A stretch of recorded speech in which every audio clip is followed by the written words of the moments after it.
a lot of the policies that we have put in place has kind of helped lead the devastation in Venezuela, and we've sort of set the stage for where we are arriving today.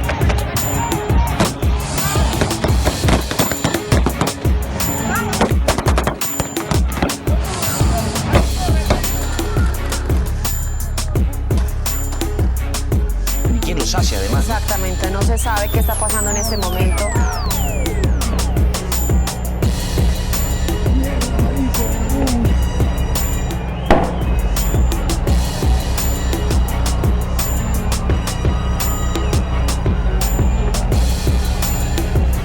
Many of the sanctions that we impose ultimately lead to devastations, and we are seeing it now in Venezuela.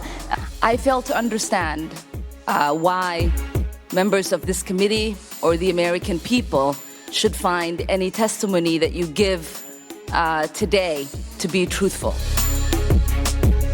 If I can respond to that. It wasn't a question. On February, that was not a question.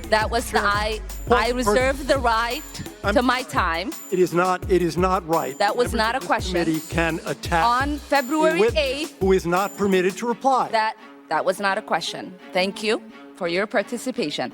From the day that President Duarte was elected in a free election to this day, El Salvador has been a democracy.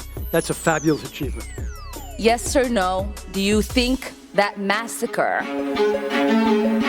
was a fabulous achievement that happened under our watch? That is a ridiculous question, and yes or no? No. I will take that as a yes. And people like Elliot Abrams, neocons and warmongers, for so long have pushed for policies that are now, we can see not only in Central America, but many parts of the world, the kind of devastations that they've had for decades.